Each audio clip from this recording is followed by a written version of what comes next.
Button दब गया और बटन दबते ही शिलापट का अनावरण।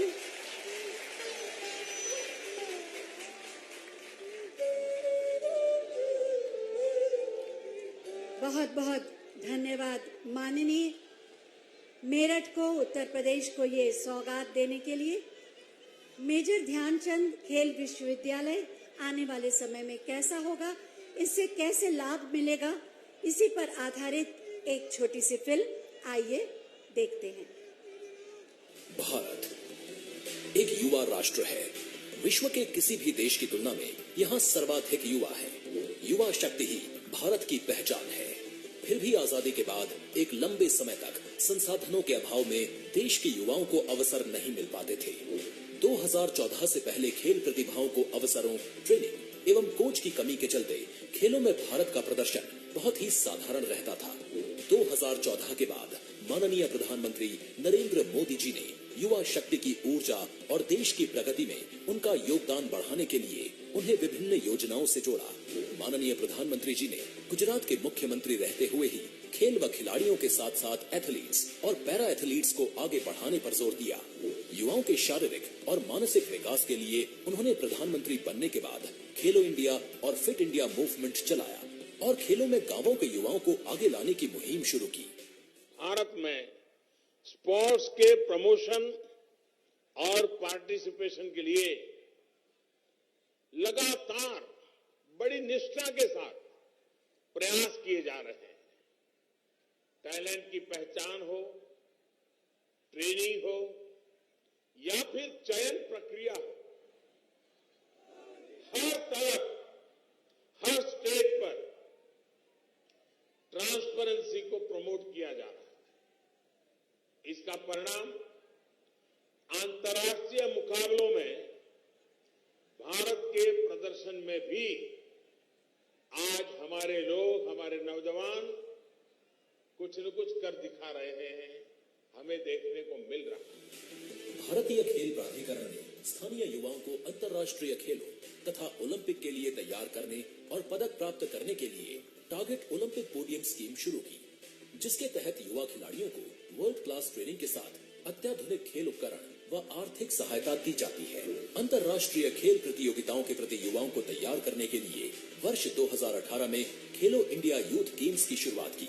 उसी का परिणाम है कि कॉमनवेल्थ गेम्स, एशियन गेम्स और विश्व चैंपियनशिप में देश के युवाओं ने अब तक का सर्वश्रेष्ठ प्रदर्शन किया और ओलंपिक गेम्स में रिकॉर्ड पदक प्राप्त किए। वर्ष 2017 से पहले उत्तर प्रदेश में खेल प्रोत्साहन सिर्फ बातें थी। खेल प्रतिभाएं सुविधाओं के अभाव में आगे नहीं बढ़ पाती थी। वर्ष 2017 के बाद मुख्यमंत्री योगी आदित्यनाथ जी ने प्रधानमंत्री जी के विजन को साकार करते हुए युवा शक्ति के प्रोत्साहन से प्रदेश की तरक्की का रोड मैप तैयार किया। खेल और खिलाड़ियों को बढ़ावा देने तथा उन्हें अंतर्राष्ट्रीय खेलों के लिए तैयार करने के लिए अनेक योजनाएं चलाई। खेल कोटा के तहत सरकारी नौकरी की व्यवस्था फिर से शुरू की। स्थानीय प्रतिभाओं को निखारने के लिए जनपद स्तर पर खेल प्रतियोगिताओं का आयोजन कराया। माननीय मुख्यमंत्री जी ने कुश्ती और बैडमिंटन को गोद लेने का निर्णय लिया, जिन्हें राज्य सरकार द्वारा आर्थिक सहायता प्रदान की जाएगी। विभिन्न राष्ट्रीय और अंतर्राष्ट्रीय खेल प्रतिस्पर्धाओं में उत्कृष्ट प्रदर्शन करने वाले युवा खिलाड़ियों का राज्य स्तरीय सम्मान किया गया। ओलंपिक में स्वर्ण पदक विजेता को 2 करोड़ रुपए, रजत पदक विजेता को 1.5 करोड़ रुपए, कांस्य पदक विजेता को 1 करोड़ रुपए तथा चौथा स्थान प्राप्त करने वालों को 50 लाख रुपए की सम्मान राशि प्रदान की। साथ ही प्रदेश के ओलंपिक खिलाड़ियों को 25 लाख रुपए की प्रोत्साहन राशि से सम्मानित किया, जो अन्य खिलाड़ियों के लिए प्रेरणा बना। खेलों में उत्तर प्रदेश की एक अलग ही पहचान है। केटी सिंह बाबू, मोहम्मद शाहिद और हॉकी के महान जादूगर मेजर ध्यानचंद ने अपने खेल से पूरी दुनिया में देश का नाम रोशन किया, जिनके सम्मान में प्रधानमंत्री जी ने देश के सर्वोच्च खेल पुरस्कार का नाम मेजर ध्यानचंद खेल रत्न पुरस्कार रखा। आजादी के अमृत महोत्सव की श्रृंखला में आज माननीय प्रधानमंत्री नरेंद्र मोदी जी द्वारा उत्तर प्रदेश के प्रथम खेल विश्वविद्यालय मेजर ध्यानचंद खेल विश्वविद्यालय मेरठ का शिलान्यास किया जा रहा है, जहां युवाओं को सभी खेलों का विश्व स्तरीय शिक्षण प्रशिक्षण मिलेगा। उन्हें भविष्य के ओलंपिक खेलों के लिए तैयार किया जाएगा। मेरठ के खेल सामान पूरी दुनिया में बहुत मशहूर है, प्रधानमंत्री जी के वोकल फॉर लोकल अभियान को और गति देते हुए खेल विश्वविद्यालय के निर्माण से स्थानीय ओडीओपी उत्पादों को विश्व स्तरीय पहचान मिलेगी और रोजगार के नए अवसर सृजित होंगे। खेल विज्ञान तथा खेल प्रौद्योगिकी के विभिन्न पाठ्यक्रमों के साथ प्रशिक्षण एवं शोध कार्य होगा और राष्ट्रीय अंतर्राष्ट्रीय प्रतियोगिताओं में प्रदर्शन के आधार पर स्नातक की डिग्री दी जाएगी। विश्वविद्यालय में विशेष स्पोर्ट्स सेंटर व संस्थाओं के अलावा अत्याधुनिक मैदान, swimming pool, velodrome, cycling track और हाईटेक एवं मॉडर्न स्पोर्ट्स इंफ्रास्ट्रक्चर स्थापित होगा। युवा शक्ति का जोश और प्रतिभा माननीय प्रधानमंत्री जी के नए और आत्मनिर्भर भारत के निर्माण के संकल्प को पूरा करने में महत्वपूर्ण भूमिका निभा रही है। सोच ईमानदार, काम दमदार। इस फिल्म के माध्यम से आपने जाना कि आने वाले समय में मेजर ध्यानचंद खेल विश्वविद्यालय खिलाड़ियों के लिए एक तपोभूमि के रूप में प्रतिष्ठित होगा। खेलें भी खिलें भी। खेलो इंडिया मिशन के माध्यम से ये मंत्र माननीय प्रधानमंत्री जी ने हमें दिया है और इसी का परिणाम है कि आज भारत की युवा शक्ति खेलों के माध्यम से देश के गौरव को बढ़ाने में अग्रसर है। मैं बहुत ही आदर के साथ माननीय प्रधानमंत्री जी से अनुरोध करूंगी कि आज के इस अवसर पर अपने आशीर्वचनों से हमारा मार्गदर्शन करें।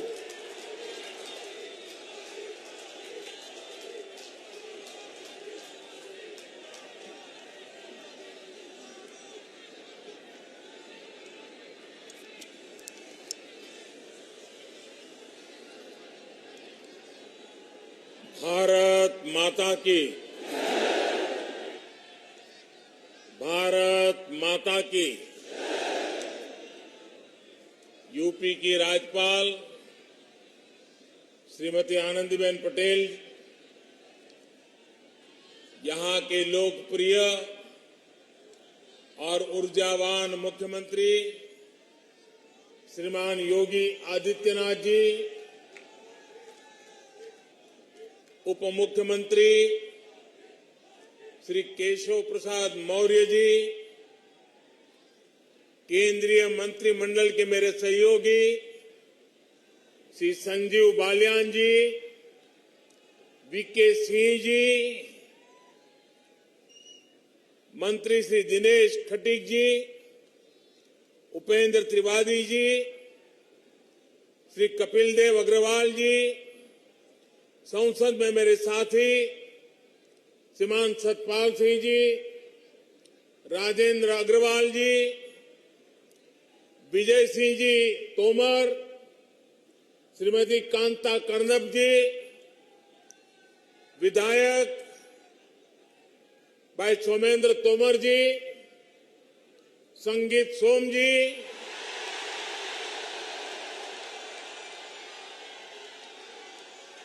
जितेंद्र सतवाल जी, सत्य प्रकाश अग्रवाल जी, मेरठ जिला परिषद अध्यक्ष गौरव चौधरी जी, मुजफ्फरनगर जिला परिषद अध्यक्ष बिरपाल जी, अन्य सभी जनप्रतिनिधिगण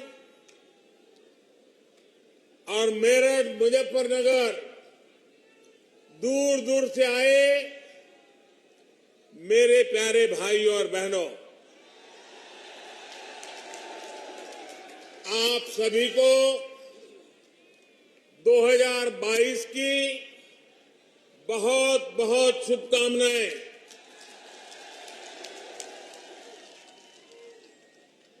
साल की शुरुआत में मेरठ आना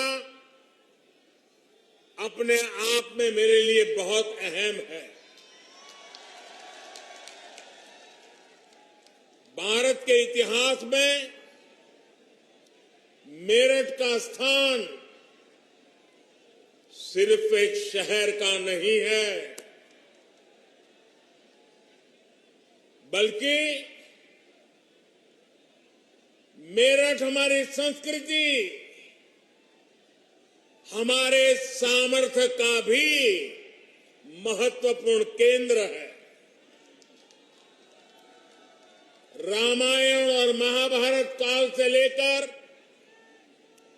जैन तीर्थंकरों और पंज प्यारों में से एक भाई धर्म सिंह तक मेरठ ने देश की आस्था को ऊर्जावान किया है।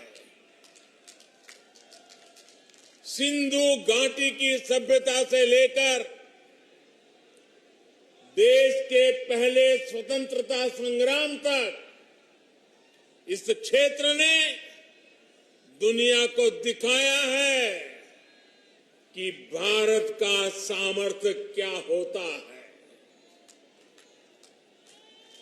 1857 में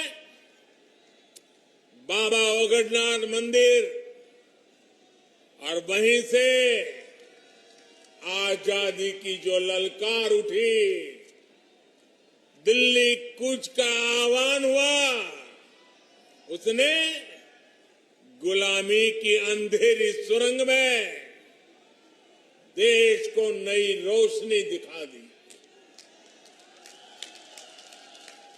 क्रांति की इसी प्रेरणा से आगे बढ़ते हुए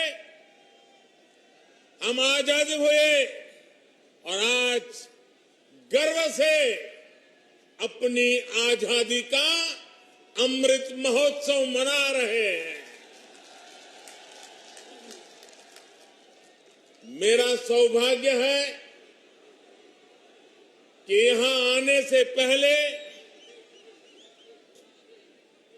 मुझे बाबा ओगडनाथ मंदिर जाने का अवसर मिला। मैं अमर जवान ज्योति भी गया।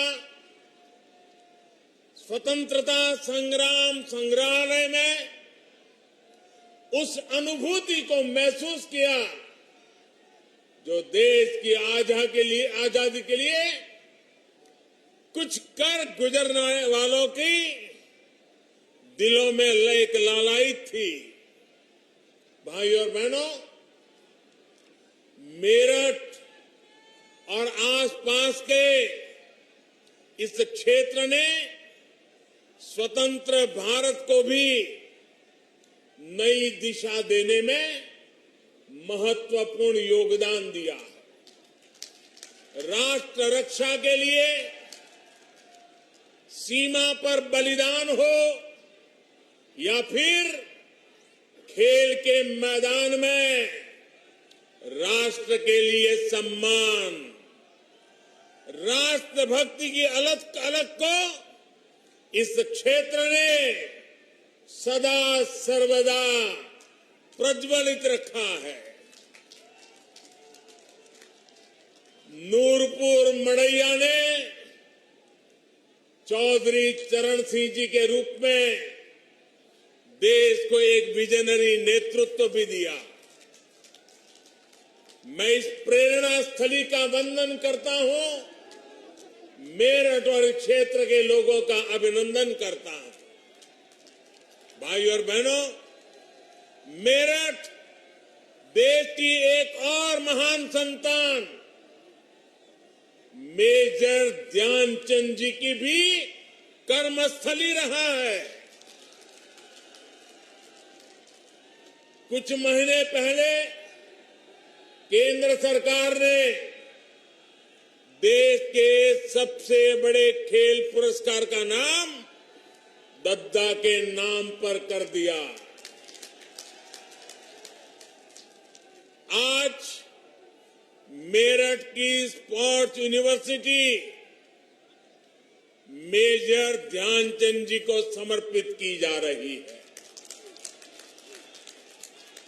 और जब इस यूनिवर्सिटी का नाम मेजर ध्यानचंद जी से जुड़ जाता है तो उनका पराक्रम तो प्रेरणा देता ही है, लेकिन उनके नाम में भी एक संदेश है। उनके नाम में जो शब्द है ध्यान, बिना ध्यान केंद्रित किए, बिना फोकस एक्टिविटी किए कभी भी सफलता नहीं मिलती है। और इसलिए जिस यूनिवर्सिटी का नाम ध्यानचंद से जुड़ा हुआ हो, वहां पूरे ध्यान से काम करने वाले नौजवान देश का नाम रोशन करेंगे, ये मुझे पक्का विश्वास है। मैं उत्तर प्रदेश के नौजवानों को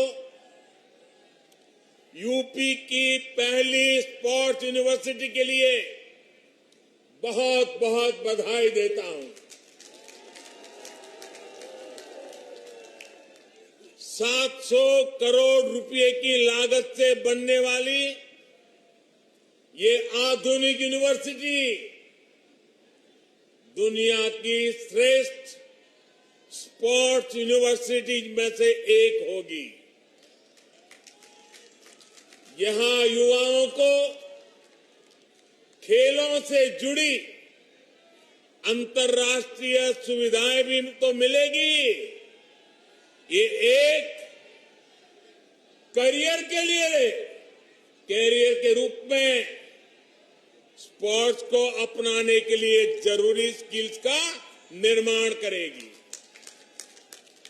यहां से हर साल 1000 से अधिक बेटे बेटियां बेहतरीन खिलाड़ी बनकर निकलेंगे।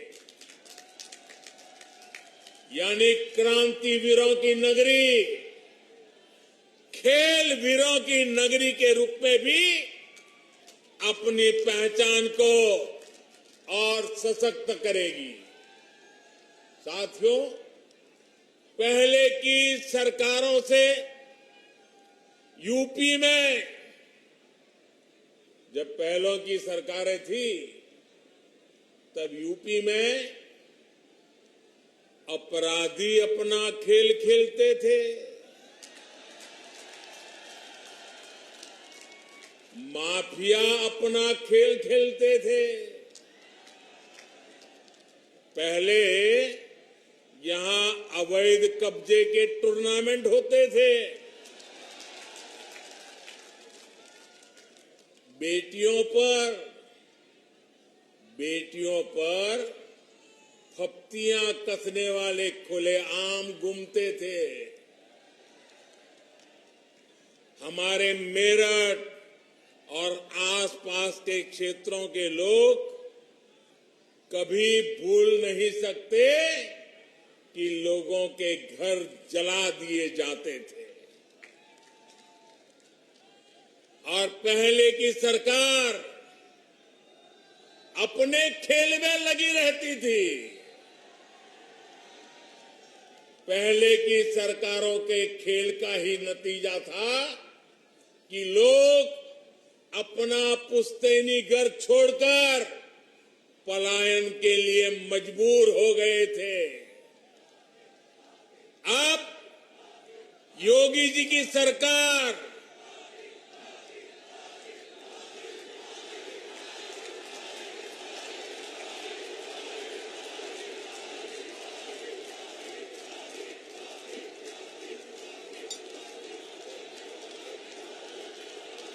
पहले क्या क्या खेल खेले जाते थे, अब योगी जी की सरकार ऐसे अपराधियों के साथ जेल खेल रही है।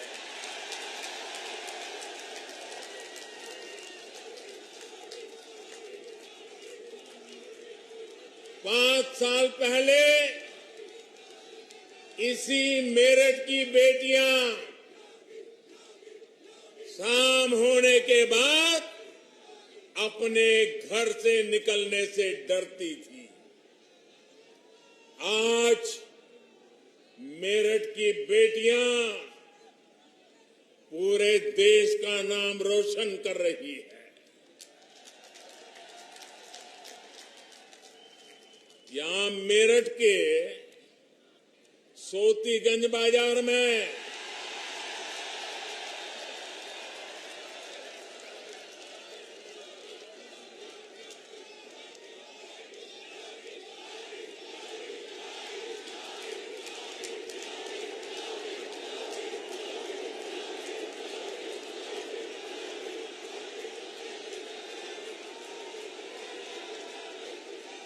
साथियों, ये सोस्तीगंज बाजार में गाड़ियों के साथ होने वाले खेल का भी अब द एंड हो रहा है।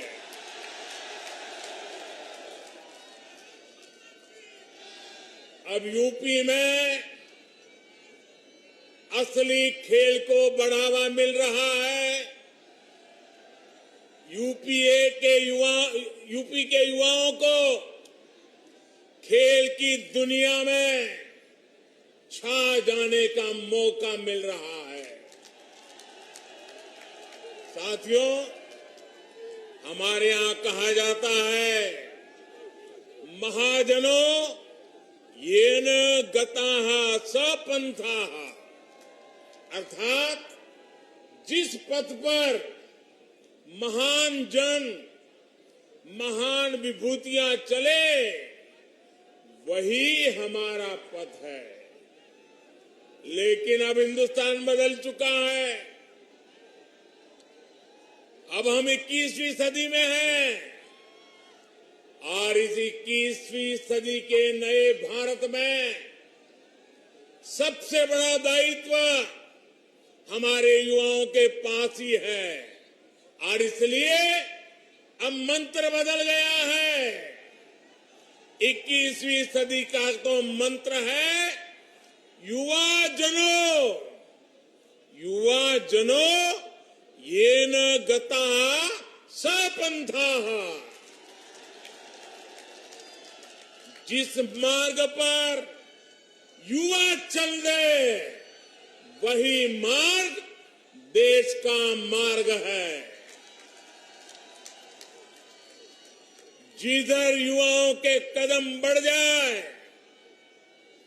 मंजिल अपने आप चरण चूमने लग जाती है।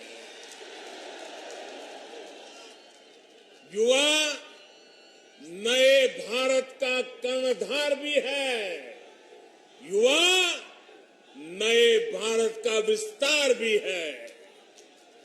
युवा नए भारत का नियंता भी है और युवा नए भारत का नेतृत्व करता भी है। हमारे आज के युवाओं के पास प्राचीनता की विरासत भी है, आधुनिकता का बोध भी है।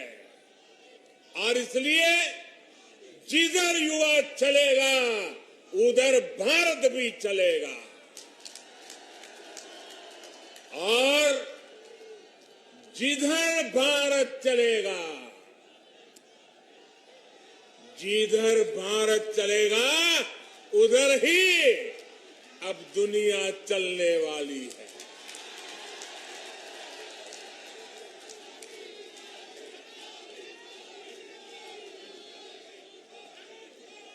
आज हम देखें तो साइंस से लेकर साहित्य तक, स्टार्टअप से लेकर स्पोर्ट्स तक, हर तरफ भारत के युवा ही छाए हुए हैं। भाई और बहनों, खेल की दुनिया में आने वाले हमारे युवा पहले भी सामर्थ्यवान थे। उनकी मेहनत में पहले भी कोई कमी नहीं थी। हमारे देश में खेल संस्कृति भी बहुत समृद्ध रही है। हमारे गांवों में हर उत्सव, हर त्योहार में खेल एक अहम हिस्सा रहता है। मेरठ में होने वाले दंगल और उसमें जो घी के पीपे और लड्डुओं की जीत का पुरस्कार मिलता है, उस स्वाद के लिए किसका मन मैदान में उतरने के लिए ना हो। लेकिन ये भी सही है कि पहले की सरकार की नीतियों की वजह से खेल और खिलाड़ियों को उनकी तरफ देखने का नजरिया बहुत अलग रहा। पहले शहरों में जब कोई युवा अपनी एक पहचान, अगर वो अपनी पहचान एक खिलाड़ी के रूप में बताता था, अगर वो कहता था कि मैं खिलाड़ी हूं, मैं फलाना खेल खेलता हूं, मैं उस खेल में आगे बढ़ा हूं, तो सामने वाले क्या पूछते थे मालूम है? सामने वाले पूछते थे, अरे बेटे खेलते हो ये तो ठीक है, लेकिन काम क्या करते हो? यानी खेल की कोई इज्जत ही नहीं मानी जाती थी। गांव में यदि कोई खुद को खिलाड़ी बताता तो लोग कहते थे, चलो फौज या पुलिस में नौकरी के लिए खेल रहा होगा। यानी खेलों के प्रति सोच और समझ का दायरा बहुत सीमित हो गया था। पहले की सरकारों ने युवाओं के इस सामर्थ्य को महत्व नहीं दिया। ये सरकारों का दायित्व था कि समाज में खेल के प्रति जो सोच है, उसे खेल को, उस सोच को बदल करके खेल को बाहर निकालना बहुत जरूरी है। लेकिन हुआ उल्टा, ज्यादातर खेलों के प्रति देश में बेरुखी बढ़ती गई। परिणाम ये हुआ कि जिस हॉकी में गुलामी के कालखंड में भी मेजर ध्यानचंद जी जैसी प्रतिभाओं ने देश को गौरव दिलाया, उसमें भी मेडल के लिए हमें दशकों का इंतजार करना पड़ा। दुनिया की हॉकी प्राकृतिक मैदान से एस्ट्रो टर्फ की तरफ बढ़ गई, लेकिन हम वही के वही रह गए। जब तक हम जागे तब तक बहुत देर हो चुकी थी। ऊपर से ट्रेनिंग से लेकर टीम सिलेक्शन तक हर स्तर पर भाई भतीजावाद, बिरादरी का खेल, भ्रष्टाचार का खेल, लगातार हर कदम पर भेदभाव और पारदर्शिता का तो नामो निशान नहीं। साथियों, हॉकी तो एक उदाहरण है, ये हर खेल की कहानी थी। बदलती टेक्नोलॉजी, बदलती डिमांड, बदलती स्किल्स के लिए देश में पहले की सरकारें बेहतरीन इकोसिस्टम तैयार ही नहीं कर पाई। साथियों, देश के युवाओं का जो असीम टैलेंट था, वो सरकारी बेरुखी के कारण बंदिशों में जकड़ा हुआ था। 2014 के बाद उसे जकड़ने से बाहर निकालने के लिए, उस जकड़ में से बाहर निकालने के लिए हमने हर स्तर पर रिफॉर्म किए। खिलाड़ियों के सामर्थ्य को बढ़ाने के लिए हमारी सरकार ने अपने खिलाड़ियों को 4 शस्त्र दिए हैं। खिलाड़ियों को चाहिए संसाधन, खिलाड़ियों को चाहिए ट्रेनिंग की आधुनिक सुविधा, खिलाड़ियों को चाहिए अंतर्राष्ट्रीय एक्सपोजर, खिलाड़ियों को चाहिए चयन में पारदर्शिता। हमारी सरकार ने बीते वर्षों में भारत के खिलाड़ियों को ये 4 शस्त्र जरूर मिले, इसे सर्वोच्च प्राथमिकता दी है। हमने स्पोर्ट्स को युवाओं की फिटनेस और युवाओं के रोजगार, स्वरोजगार, उनकी कैरियर से जोड़ा है। टारगेट ओलंपिक पोडियम स्कीम यानी टॉप्स, ऐसा ही एक प्रयास रहा है। आज सरकार देश के शीर्ष खिलाड़ियों को उनके खाने पीने, फिटनेस से लेकर ट्रेनिंग तक लाखों करोड़ों रुपयों की मदद दे रही है। खेलो इंडिया अभियान के माध्यम से आज बहुत कम उम्र में ही देश के कोने कोने में टैलेंट की पहचान की जा रही है। ऐसे खिलाड़ियों को इंटरनेशनल लेवल का एथलीट बनाने के लिए उनकी हर संभव मदद की जा रही है। इन्हीं प्रयासों की वजह से आज जब भारत का खिलाड़ी अंतर्राष्ट्रीय मैदान पर उतरता है तो फिर उसका प्रदर्शन दुनिया भी सराहती है, देखती है। पिछले साल हमने ओलंपिक में देखा, हमने पैरा ओलंपिक में देखा, जो इतिहास में पहले कभी नहीं हुआ, वो पिछले ओलंपिक में मेरे देश के वीर बेटे बेटियों ने करके दिखाया। मेडल की ऐसी जड़ी लगा दी कि पूरा देश कह उठा, एक स्वर से देश बोल उठा, खेल के मैदान में भारत का उदय हो गया है। भाई और बहनों, आज हम देख रहे हैं कि उत्तर प्रदेश, उत्तराखंड के अनेक छोटे छोटे गांवों, कस्बों से, सामान्य परिवारों से बेटे बेटियां भारत का प्रतिनिधित्व कर रहे हैं। ऐसे खेलों में भी हमारी बेटे बेटियां आगे आ रही हैं, जिनमें पहले संसाधन संपन्न परिवार के युवा ही हिस्सा ले पाते थे। इसी क्षेत्र के अनेक खिलाड़ियों ने ओलंपिक्स और पैरालंपिक्स में देश का प्रतिनिधित्व किया है। सरकार गांव-गांव में जो आधुनिक स्पोर्ट्स इंफ्रास्ट्रक्चर निर्माण कर रही है, उसका ही ये परिणाम है।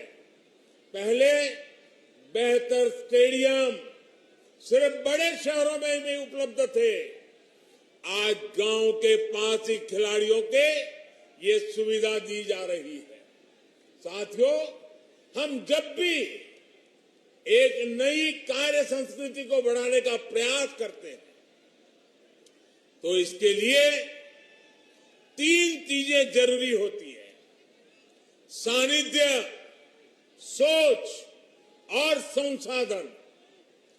खेलों से हमारा सानिध्य सदियों पुराना रहा है, लेकिन खेल की संस्कृति पैदा करने के लिए खेलों से हमारे पुराने संबंध से ही काम नहीं चलेगा। हमें इसके लिए एक नई सोच भी चाहिए। देश में खेलों के लिए जरूरी है कि हमारे युवाओं में खेलों को लेकर विश्वास पैदा हो, खेल को अपना प्रोफेशन बनाने का हौसला बढ़े।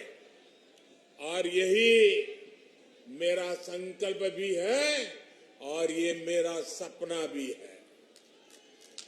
मैं चाहता हूं कि जिस तरह दूसरे प्रोफेशंस में से ही हमारे युवा स्पोर्ट्स को भी देखें, हमें ये भी समझना होगा कि जो कोई स्पोर्ट्स में जाएगा वो वर्ल्ड नंबर 1 बनेगा, ये जरूरी नहीं है। अरे देश में जब स्पोर्ट्स इकोसिस्टम तैयार होता है तो स्पोर्ट्स मैनेजमेंट से लेकर स्पोर्ट्स राइटिंग और स्पोर्ट्स साइकोलॉजी तक स्पोर्ट्स से जुड़ी कितनी ही संभावनाएं खड़ी हो जाती है। धीरे धीरे समाज में ये विश्वास पैदा होता है कि युवाओं को स्पोर्ट्स की तरफ जाना एक सही निर्णय है। इस तरह का इकोसिस्टम तैयार करने के लिए जरूरत होती है संसाधनों की। जब हम जरूरी संसाधन, जरूरी इंफ्रास्ट्रक्चर विकसित कर लेते हैं तो खेल की संस्कृति मजबूत होने लगती है। अगर खेलों के लिए जरूरी संसाधन होंगे तो देश में खेलों की संस्कृति भी आकार लेगी, विस्तार लेगी। इसलिए आज इस तरह की स्पोर्ट्स यूनिवर्सिटी इतनी ही जरूरी है। ये स्पोर्ट्स यूनिवर्सिटी खेल की संस्कृति के पुष्पित पल्लवित होने के लिए एक नर्सरी की तरह काम करती है।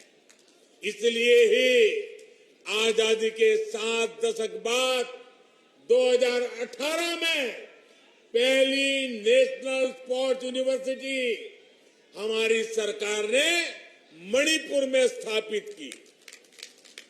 बीते 7 सालों में देश भर में स्पोर्ट्स एजुकेशन और स्किल्स से जुड़े अनेकों संस्थानों का उनको आधुनिक बनाया गया है। और अब आज major Dhyanchand sports university sports में हायर एजुकेशन का एक और श्रेष्ठ संस्थान देश को मिला है। साथियों, खेल की दुनिया से जुड़ी एक और बात हमें याद रखनी है और मेरठ के लोग तो इसे अच्छी तरह जानते हैं। खेल से जुड़ी सर्विस और सामान का वैश्विक बाजार लाखों करोड़ रुपए का है। यहां मेरठ से ही अभी 100 से अधिक देशों को स्पोर्ट्स का सामान निर्यात होता है। मेरठ लोकल के लिए वोकल तो है ही, लोकल को ग्लोबल भी बना रहा है।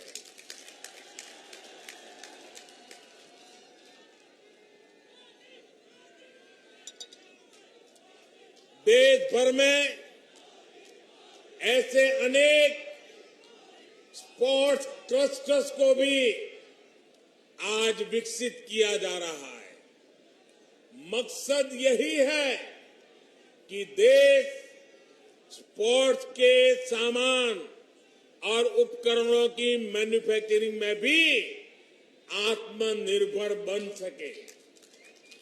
अब जो नई नेशनल एजुकेशन पॉलिसी लागू हो रही है, उसमें भी खेल को प्राथमिकता दी गई है।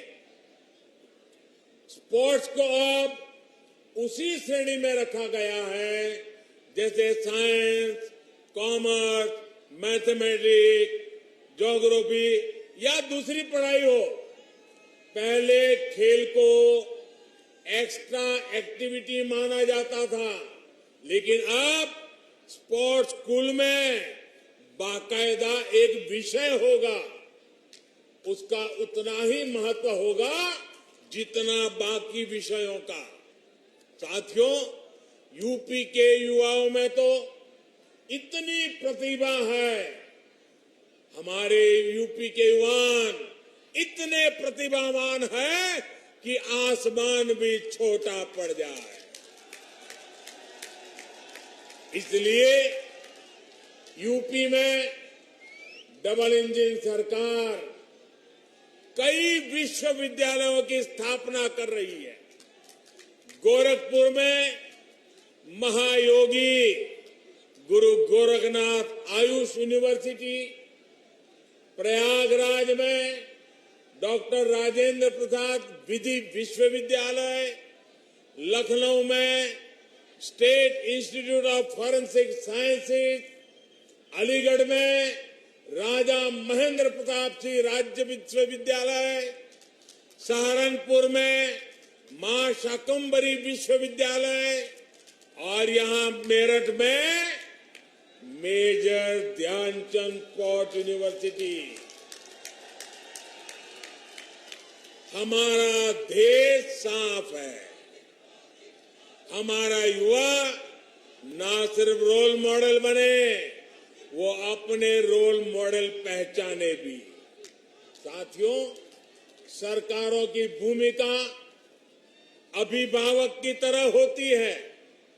योग्यता होने पर बढ़ावा भी दें और गलती होने पर ये कहकर ना टाल दे कि लड़कों से गलती हो जाती है।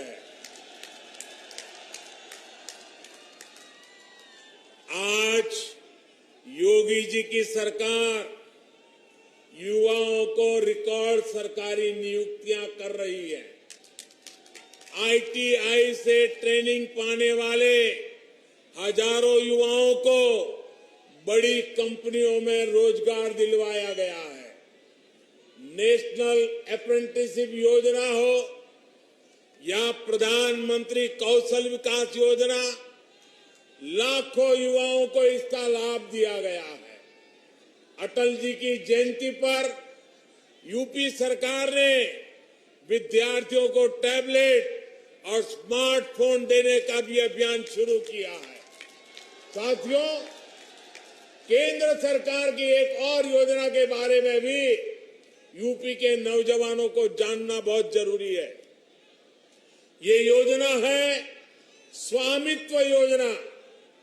इस योजना के तहत केंद्र सरकार गांवों में रहने वाले लोगों को उनकी प्रॉपर्टी के मालिकाना हक से उससे जुड़े जो कागज है घरौनी देने का काम हो रहा है। घरौनी मिलने पर गांव के युवाओं को अपना काम धंधा शुरू करने के लिए बैंकों से आसानी से मदद मिल पाएगी। ये घरौनी गरीब, दलित, वंचित, पीड़ित, पिछड़े सभी समाज के हर वर्ग को अपने घर पर अवैध कब्जे की चिंता से भी मुक्ति दिलाएगी।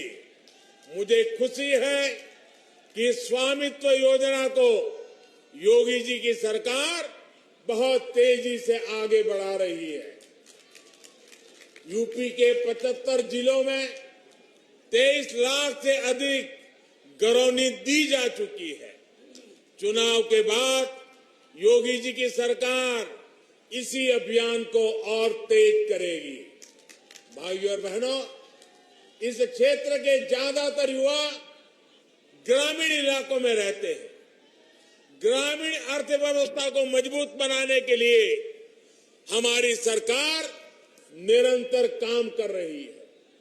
प्रधानमंत्री किसान सम्मान निधि के माध्यम से कल ही यूपी के लाखों किसानों के बैंक खातों में करोड़ों रुपए ट्रांसफर किए गए हैं। इसका बहुत बड़ा लाभ इस क्षेत्र के छोटे किसानों को भी हो रहा है। साथियों, जो पहले सत्ता में थे उन्होंने आपको गन्ने का मूल्य किस्तों में तरसा तरसा कर दिया। योगी जी की सरकार में जितना गन्ना किसानों को भुगतान किया गया है उतना पिछली दोनों सरकारों के दौरान किसानों को नहीं मिला था। पहले की सरकारों में चीनी मिले कोड़ियों के भाव बेची जाती थी। मुझसे ज्यादा आप जानते हैं। जानते कि नहीं जानते? चीनी मिले बेची गई कि नहीं बेची गई? भ्रष्टाचार हुआ कि नहीं हुआ? योगी जी की सरकार में मिलें बंद नहीं होती, यहां तो मिलों का विस्तार होता है, नई मिलें खोली जाती है। अब यूपी गन्ने से बनने वाले इथेनॉल के उत्पादन में भी तेजी से आगे बढ़ रहा है। बीते 4.5 साल में लगभग 12,000 करोड़ रुपए का इथेनॉल यूपी से खरीदा गया है। 12,000 करोड़ रुपए का इथेनॉल। सरकार कृषि इंफ्रास्ट्रक्चर और फूड प्रोसेसिंग ऐसे उद्योगों को भी तेजी से विस्तार दे रही है। आज ग्रामीण इंफ्रास्ट्रक्चर पर, भंडारण की व्यवस्था बनाने पर, कोल्ड स्टोरेज पर 1 लाख करोड़ रुपए खर्च किए जा रहे हैं। भाइयों बहनों, डबल इंजन की सरकार युवाओं के सामर्थ्य के साथ ही इस क्षेत्र के सामर्थ्य को भी बढ़ाने के लिए काम कर रही है। मेरठ का रेवड़ी गजक, हैंडलूम, ब्रास बैंड, आभूषण, ऐसे कारोबार यहां की शान है। मेरठ मुजफ्फरनगर में छोटे और लघु उद्योगों का और विस्तार हो, यहां बड़े उद्योगों का मजबूत आधार बने, यहां के कृषि उत्पादों, यहां की उपज को नए बाजार मिले, इसके लिए भी आज अनेक विध प्रयास किए जा रहे हैं। इसलिए इस क्षेत्र को देश का सबसे आधुनिक और सबसे कनेक्टेड रीजन बनाने के लिए काम हो रहा है। दिल्ली मेरठ एक्सप्रेस वे की वजह से दिल्ली अब 1 घंटे की दूरी पर रह गई है। अभी कुछ दिन पहले ही जो गंगा एक्सप्रेस वे का काम शुरू हुआ है, वो भी मेरठ से ही शुरू होगा। ये मेरठ की कनेक्टिविटी यूपी के दूसरे शहरों से और संबंधों को, व्यवहार को आसान बनाने में काम करेगी। देश का पहला regional rapid rail transit system भी मेरठ को राजधानी से जोड़ रहा है। मेरठ देश का पहला ऐसा शहर होगा जहां मेट्रो और हाई स्पीड रैपिड रेल एक साथ दौड़ेगी। मेरठ का आईटी पार्क, जो पहले की सरकार की सिर्फ घोषणा बनकर रह गया था, उसका भी लोकार्पण हो चुका है। साथियों, यही double benefit, double speed, double engine की सरकार की पहचान है। इस पहचान को और सशक्त करना है। भाइयों, मेरे मेरठ के और पश्चिमी उत्तर प्रदेश के लोग जानते हैं कि आप उधर हाथ लंबा करोगे तो लखनऊ में योगी जी, और इधर हाथ लंबा करोगे तो दिल्ली में मैं हूं आपके लिए।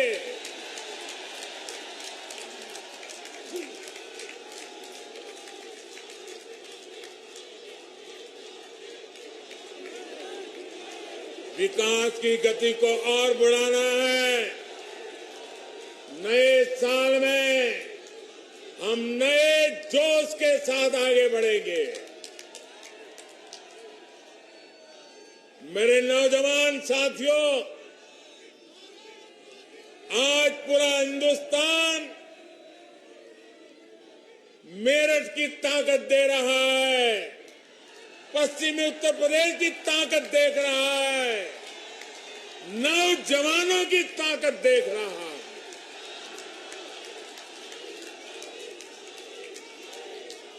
ये ताकत देश की ताकत है, और इस ताकत को और बढ़ावा देने के लिए एक नए विश्वास के साथ एक बार फिर आपको मेजर ध्यानचंद स्पोर्ट्स यूनिवर्सिटी के लिए बहुत बहुत बधाई। भारत माता की, भारत माता की, भारत माता की। वंदे वंदे वंदे वंदे वंदे वंदे वंदे वंदे वंदे वंदे वंदे वंदे वंदे वंदे।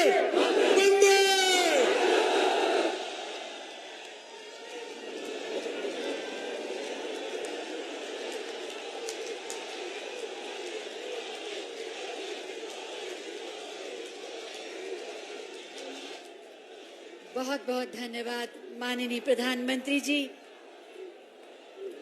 आपके आपके मार्गदर्शन, आशीर्वचन और शुभकामनाओं के लिए